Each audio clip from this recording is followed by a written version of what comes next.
Hello, everyone. I'm Robin, and these are my reflections. And today I am here to do a new to me, old to you Chatty deck walkthrough. This is a reflection of the New Era Elements Tarot by Eleanor F. Piper, PhD. I've been seeing this deck around for some years now. It's a US Game Systems deck. Shout out to US Game Systems for sending this one over to me for purposes of review and so that I can share it with you. I have been really curious about this one. I knew that I was looking into things that were a little bit more edgy this year or last year, and this one was on my radar. So I'm really excited to finally have it in my collection. I have been working with it a little bit, and it is a potent deck. So I am looking forward to going through it card by card and really taking a close look at what we have here. I just kind of took it out of the box and started using it sight unseen. I haven't even cracked the guidebook. So we're going to take a very close look at it here today. Grab a cup of coffee and a snack. We might be here for a while because there's a lot to look at. So it says New Era Elements Tarot by Eleanor F. Piper, PhD. Uniquely relevant and accessible, New Era Elements replaces the traditional symbolism of tarot with images of 21st century global life. Piper's four tarot suits are explicitly connected to the four elements fire, water, air, and earth, and the court cards represent four distinct world cultures. The 116-page companion booklet will help the reader interpret the meanings behind each of these exquisitely drawn contemporary cards. They are not lying when they say that these cards are exquisitely drawn. I think it's ink on paper, might be pencil, whatever she's done. It's gorgeous. She's quite the artist. It is Matte Pages, matte cover. This came out in 2018. It says the New Era Elements Tarot is a working tarot deck of 78 cards.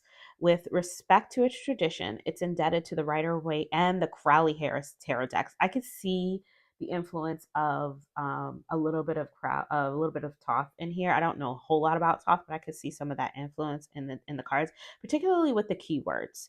And then it says the New Era deck takes the suits back to the original elementary association of fire, air, water, earth, and it also translates its imagery into the modern era. The motifs of all the cards are designed to guide the reader into seeing the significant and archetypal connections in current events rather than seeking it in the distant past or in esoteric symbols.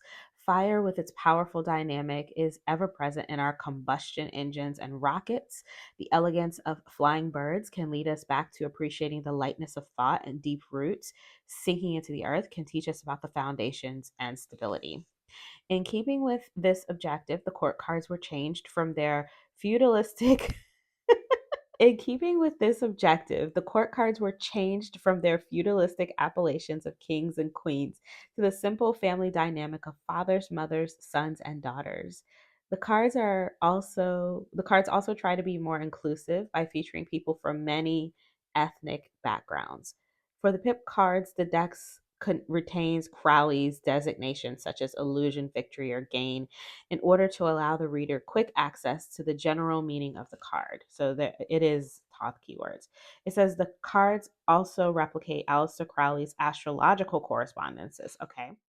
The major arcana cards have either an elementary, planetary, or zodiac symbol drawn on them. Yeah, I saw that. And the pip cards have a planetary and zodiac correspondence. Keywords in the card descriptions serve as quick references to the card meanings and are arranged in two lines. The first line defines the essence of the card when it is drawn in an upright or a well aspected position, and the second line characterize the shadow side of the card, which applies when a card is reversed. So here is what the guidebook looks like. You have the number of the card, the keyword, the correspondence, upright and reverse keywords here, and then the meaning of the card. And then the exploring the card is about the artwork. And it's like that for every card, even in the minors. She was born in Germany to a musician father and an art instructor mother. Grew up in a home where all artistic expression was strongly encouraged. She received training in drawing, sculpture, music, and jewelry making from her parents. She's been collecting tarot and working with tarot for 30 years. She says she's very familiar with the Rider Waite system as well as the Thoth system and has studied Crowley's tarot writings extensively. Much of her experience with the tarot has been channeled into the creation of this deck. She wanted to create an accessible tarot deck so readers would not be lost in esoteric symbolism. She was also sensitive to the problem of working with gender biased and Eurocentric decks.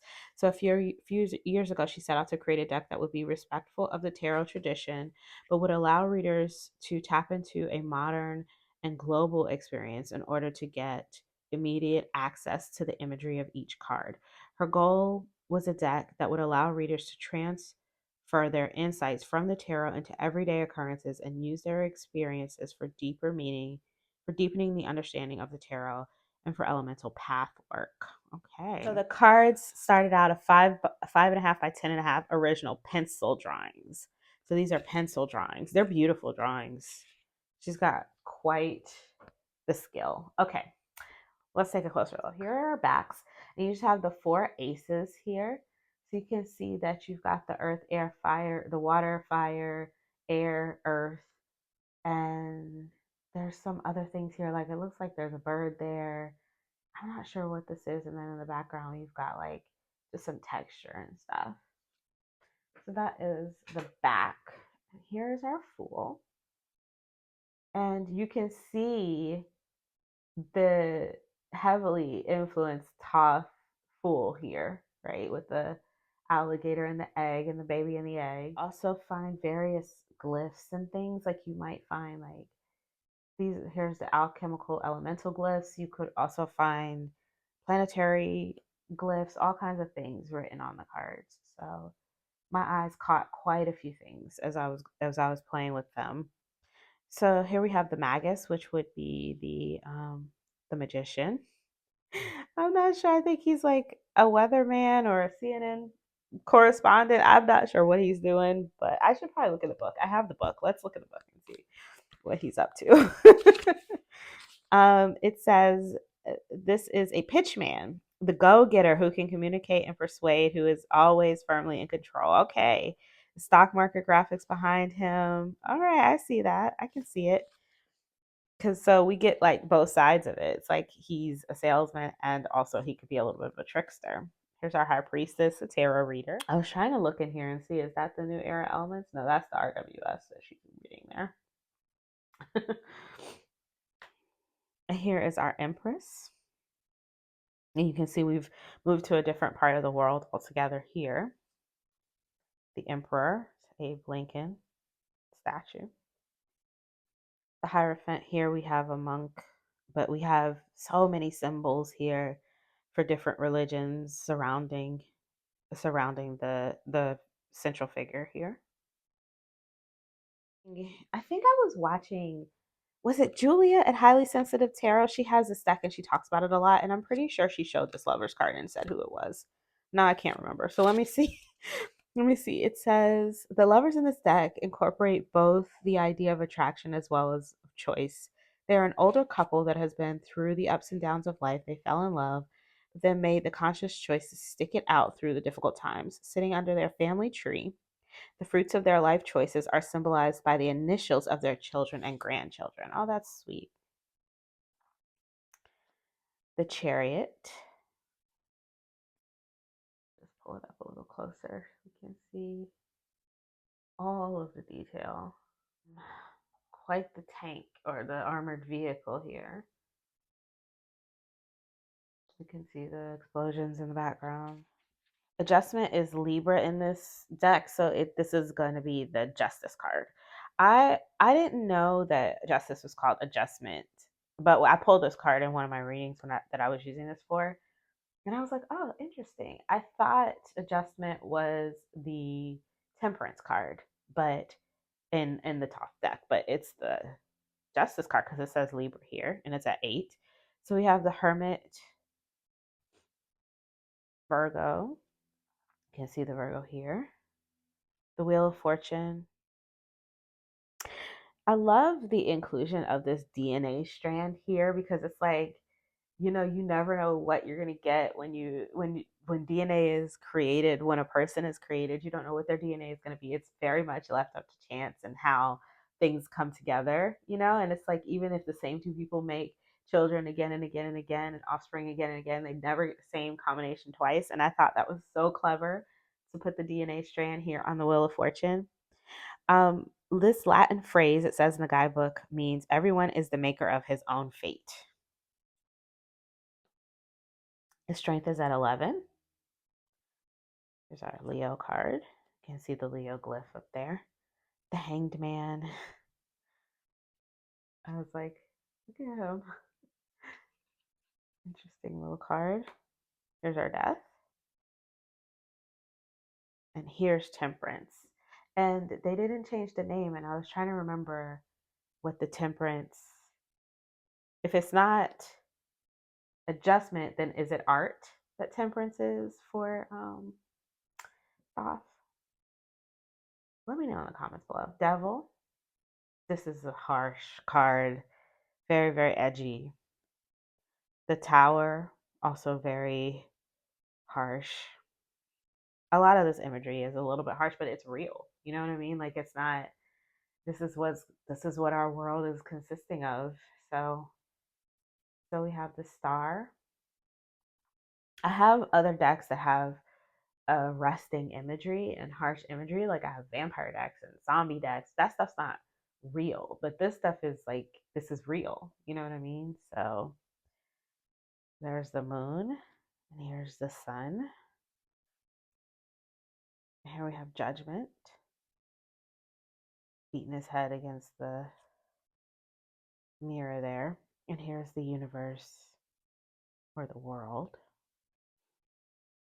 Okay, and so you saw on the back the fire there. So here's our ace. And it shows you all of the symbols that you could possibly find in the cards. So you've got the zodiac symbols down here, the alchemical symbol for the element of fire. This is, I think, the sun, and I'm not sure what that one is, but they're all represented there. And then you find them kind of popping up on the cards along the way. So, like, this is Aries, and this is that Mars? Is that Mars and Aries, maybe? I'm not sure, but that's kind of how they did it. So you've got Aries in the sun, exploration, Three of Wands. So I love what she's done with this, where she's pulled real life representations of the different elements into the cards. So we've got this rocket ship launching, like actually launching. I thought that was brilliant for the Three of Wands, because you see the fire coming. And then we've got a fire breather here, or a fire juggler, I'm not sure, for the Four of Wands. Probably a juggler, because it's four. So we're talking about that balance, right? So this is the Five of Wands. It looks like a plane coming down, being shot at or something. This is the Six of Wands.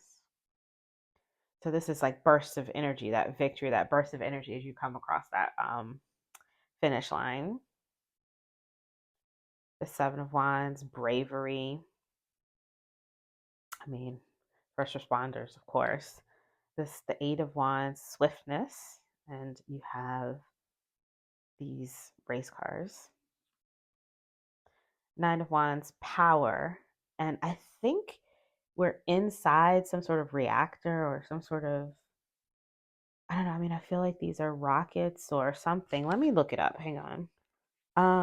This says this is an amplification chamber at the California-based National Ignition Facility, which serves to increase the energy of laser beams. Ah, cool. All right. And this is the Ten of Wands, oppression. So we've got something that would just have so much power and swiftness, and all of the things that we saw in the previous cards contained to a cage. And then we get into the court cards. And let's see. It says here, the fire court connects us back to the place where the drive and awareness of Homo sapiens first originated, and where from the first spark we began our journey as a species, Africa. A young Maasai woman, adorned with elaborate bead jewelry, looks out at the querent with alert curiosity. We have a young woman from the motherland. And then we have the son of fire. This is a Maasai warrior with a traditional beaded headdress. The mother of fire is represented by a Maasai woman wearing the wealth of her elaborate beaded jewelry and ornaments.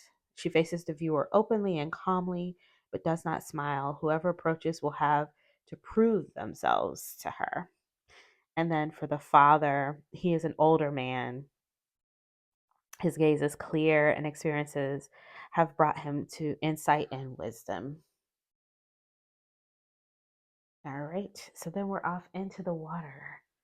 And so we have our symbols down here for the astrology, and then this is Venus. Duh. I It just occurred to me when I saw it here on the water next to the moon. It occurred to me this is Venus. So we saw Venus on the other card too, and I was like, "What is that little man?" It's Venus. Um, and then all of the water signs down here. And then you see them pop up here. So we've Cancer and Venus for the two. And the keyword is love. Let me see. Cancer and who is this? Mars? Which one is that? I need a little I need a cheat sheet. There's no cheat sheet in this book. I love these little seahorses. How cute are they? This is the image that you see on the cover card. I think it's so beautiful. And for the Three of Cups, such a beautiful representation of, water coming together to create something beautiful and joy that you find at the place where water merges into a spring. So the Four of water. So you have comfort. This is the Four of Cups. Five of Cups, disappointment. Yeah, and it's not like they jumped out of the lake onto the riverbed or whatever. It's not like they jumped out of the water onto the shore. It dried up. All kinds of things run through my mind. Climate change, all kinds of stuff. So this is the Six of Cups. Uh, the memories of playing in the sprinklers, playing in fountains, things like that. So this is the Seven of Cups. The keyword is illusion. So you've got a mirage in the desert. I love camels, so that made me happy to see. I love turtles as well, but this one is in despair. He is stuck in I don't know what, some sort of chains or maybe a net. Poor thing. So this is the Eight of Cups. The Nine of Cups is joy. At the dolphins. And then the Ten of Cups, or the Ten of Water, you have repletion. And let's look at the quartz. Okay, so it says the suit of water depicts a people who have mastered the ocean like no other. People of Polynesian descent have crossed the Pacific and settled island after island without the help of a sextant or compass. Here, a Murai girl in a traditional feather dress wearing the fishhook pendant looks out in calm serenity. Is it Maori or Morai? I'm not sure. She's beautiful though. I love this feather. So then we have the sun. This is a young Hawaiian musician wearing a traditional costume of liu shells and leis made from strung flowers and nuts. It's the son of water, or the night, the fire one. Then we have the mother. So this is water of water. We've got, this is another Maori or Morai woman with a Moko pattern on her chin. She holds a book about the traditional tattoo art in her hand, and she wears a silver fern koru pendant around her neck, symbolizing new life, strength, growth, and peace. Beautiful. And then for the father, king, or the heir of water, we have um, the Morai warrior, his face adorned with the complex line work of Malmoko, the same as the mother. He wears a traditional feather cloak and a green stone toki pendant, which gives him a chief's authority. Beautiful. So we're onto the Earth suit. We've got Earth. This is Saturn. This is Earth. And then the three zodiac symbols that are associated with the Earth signs here. And then the two of Earth, or the two of coins or pentacles or whatever you want to call it, is change for the keyword. The three is work, three of pentacles. Three of Earth, the four of pentacles. Here they're calling it stability. And the five of pentacles, they're calling it torment. Yeah, he does look tormented, doesn't he? Whatever's around his neck is heartbreaking. It says the image shows a scene where all agency and physical safety is being stripped away from the querent. A rhesus monkey is immobilized on a scientist's laboratory table. It cannot free itself and will have to endure whatever experiments are planned for it. This is terrible. Oh my gosh, this hurts my heart. I never saw this image before. So the meaning here says when material securities fall away and prove brittle, people suffer. We are material beings, and if we are robbed of our basic sustenance or sense of safety, we feel pain. I mean, it's not a lie, that's for sure. So the six of coins. Oh, I'm sorry, I got distracted. The six of pentacles, right? So we have success here. The seven of pentacles, we have failure. That's an interesting keyword for the seven of pentacles. Let me see. I know that the Thoth, they really think of it's more numerological and elemental.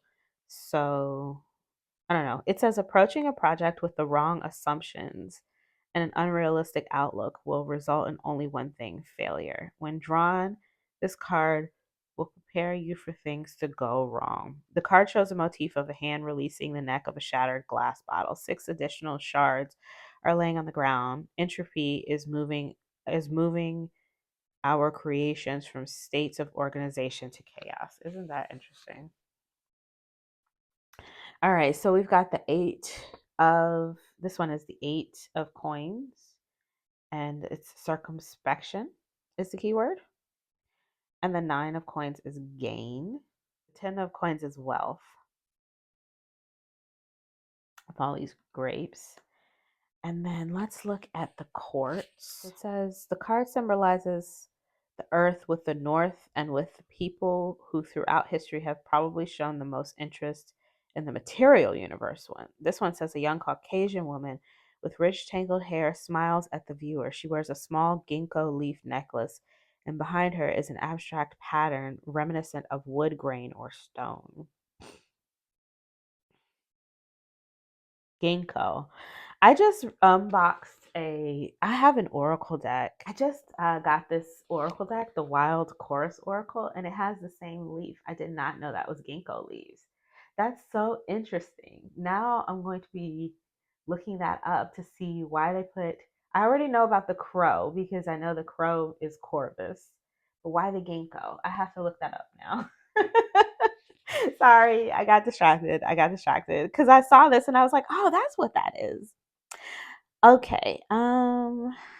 What was I doing? I thought they were like the things you can pull out of pine cones. That's what I thought they were. But I think they match that better. Let me know what you think in the comments below if you care. Let's get back to what we were talking about here. Okay, so that's the daughter. Let's look at the night or the sun. Okay, so the sun, it just says that he puts stock and material in his own appearance. The mother, she looks, I like that she's aged here. She looks like a crone. A practical and careful. Oh no, that's a man. That's the man. Hang on. Where's the mom? An older woman, her face shows the experiences of a long life. She gives the viewer a kind smile and could easily be someone's favorite aunt or grandmother. And here is the man. And this one says, we see an older man in simple street clothes. He looks at the viewer with a kind smile. He is unpretentious and approachable. He has built his success on his experience. He definitely looks like he's part of the working class for sure. All right. So that is the earth. And then we're into our last suit, which is the air suit. Two of air, we have equilibrium. Two dancing cranes here. The three of air, this one is very difficult. Grief. You know, I was watching Will Trent, and the girl on there, one of the actresses, she is a recovering addict, and she talks about how um she had a very hard time of it. She got kicked out of her job, and her old partner comes up to her and goes, I can't believe you haven't relapsed. And she was like, I don't want to forget. I don't want to forget. And the only reason I ever did it was to forget. And I don't want to forget this. I don't want to forget what happened. I don't want to have to wake up and remember it again.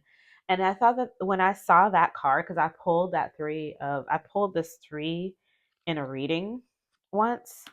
And I remember thinking, yeah, it really made me think about that scene in that show where it was like, you're trying to forget and the grief, you're trying to forget the sad things, you're trying to forget all of those, make it go away, right? I pulled another one from this suit as well that really kind of really made my mind think. I feel like they do work really well for not path working, because I'm not trying to path work in these cards, but they definitely, this cruelty card, I pulled it. I was doing a reading on someone, and I asked, what is it that she's afraid of?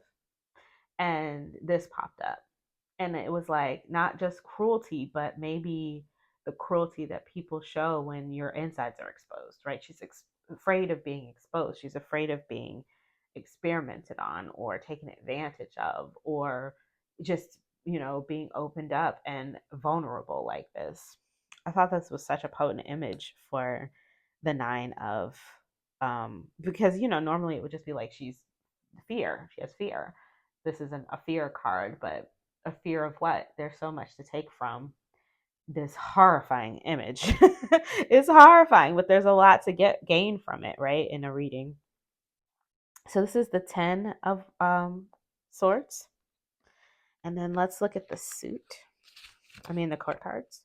This says the card combines the elements of air with its associated geographical region of the East and depicts a young Japanese woman in a silk robe unsheathing a katana. She is looking inward in concentration and stands before an abstract pattern of stylized clouds. Okay, so we've gone east because we're in the air suit. And this says a sharp minded, direct, and an idealistic young man. He is a skilled problem solver and loves to debate his ideas with others. He tends to put great stock in being rational and tends to mistrust feelings. He can be headstrong when arguing a point and has a clear and direct way of communicating. Okay, just a young man. All right. And then for the mother, this is a Mongolian dancer in traditional costume. And for the father, we have a portrait of an old Chinese man who seems to be lost in thought as he puts his hand to his face. The metal chain he wears around his neck connects his suit to the traditional suit of swords. I love this man's face so much. Like, normally it's the King of Cups that I fall in love with in a deck, but I think I love the King of Air in this one. So let's give him a shuffle. So the cards are a little bit smaller than a normal tarot size card. You can see they're just shorter and a little bit more narrow than a normal tarot, and up against the oracle. That's the size. So really easy to shuffle for me because I have small hands. They are on US Games buttery matte or their semi-gloss sort of waxy stock. Perfect shuffle for these.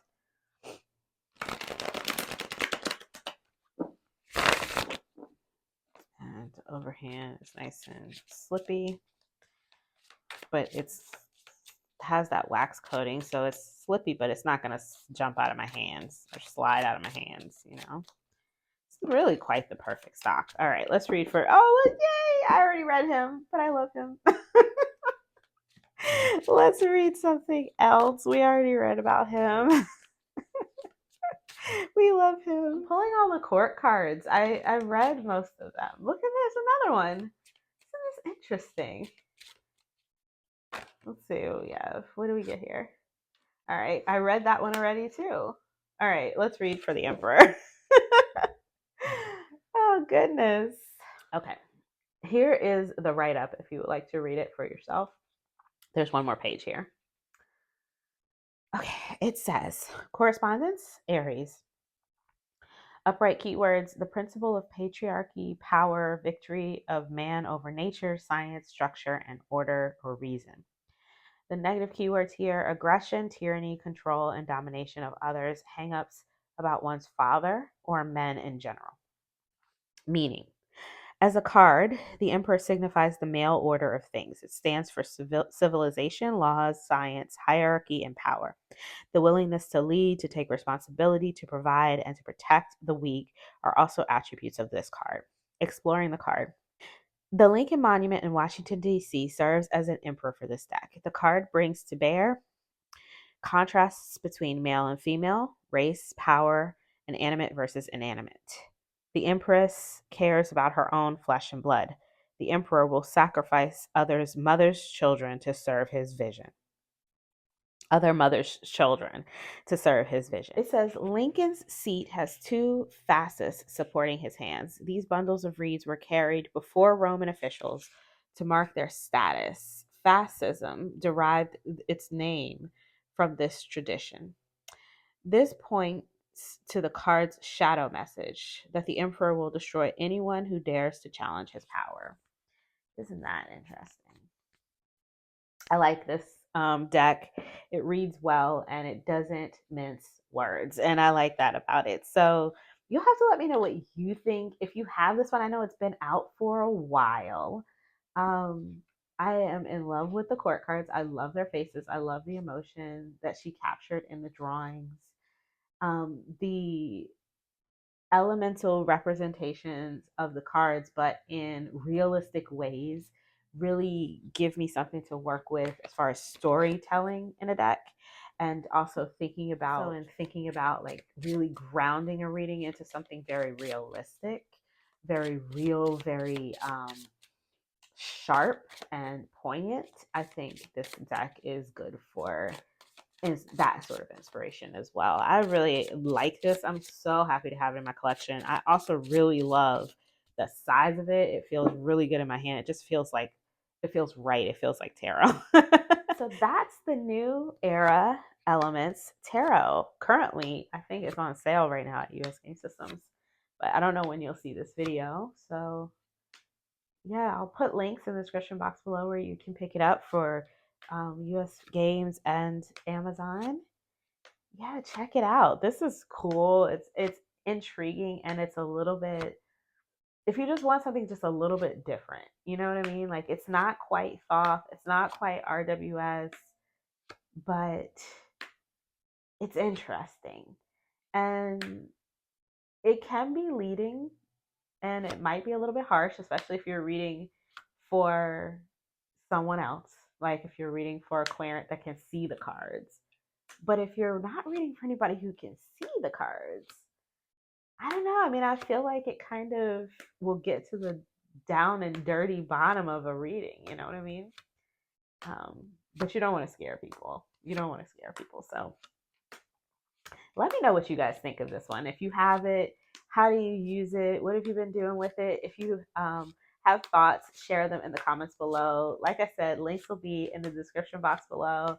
And until I see you guys next time, stay safe and Be blessed.